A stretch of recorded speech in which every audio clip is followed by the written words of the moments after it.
بسم اللہ الرحمن الرحیم ان الحمد للہ والصلاة والسلام علی من لا نبی بعد۔ عقیدہ ختم نبوت کے بارے میں حدیث نمبر 147 بیان کی جا رہی ہے۔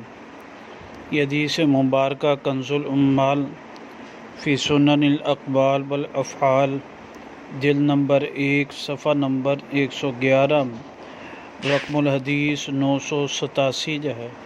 راوی اس میں حضرت انس بن عمیر رحمہ اللہ ہے۔ مرسل روایت مبارکہ ہے۔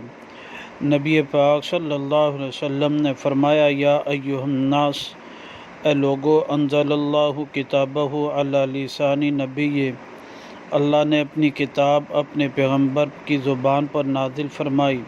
وَأَحَلَّ حَلَالَهُ وَحَرَّمَ حَرَامَهُ، رسول اللہ نے اس کے حلال کو حلال کیا، حرام کو حرام کیا۔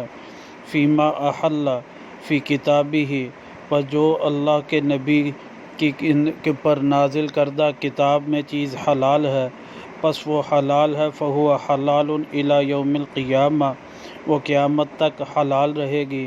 وما حرم فی کتابہ، اور جو حرام کر دی گئی اس کتاب میں، علی لسان نبیہ، محمد ربی صلی اللہ علیہ وسلم کی زبان پر، فہو حرام الی یوم القیامہ، پس وہ حرام رہے گی قیامت تک جو ہے۔ اس حدیث مبارکہ سے یہ معلوم ہوا آپ علیہ الصلاۃ والسلام کی نبوت، آپ علیہ الصلاۃ والسلام کی رسالت، آپ علیہ الصلاۃ والسلام پر نازل کردہ کتاب قرآن مجید، یہ قیامت تک کے مسلمانوں کے لیے ہدایت کا ذریعہ ہے، اور آپ کے بعد نہ کسی نبی نے آنا ہے، نہ کوئی پیغمبر آنا ہے، اور یہی آپ کی نبوت کی دلیل ہے کہ قیامت تک کے لیے یہ دین آیا ہے۔ یہ قیامت کے لیے تک کے لیے یہ دین، آپ علیہ الصلاۃ والسلام بھی خاتم النبیین ہے۔ اللہ سبحانہ و تعالیٰ صحیح سمجھ عمل کی توفیق نصیب۔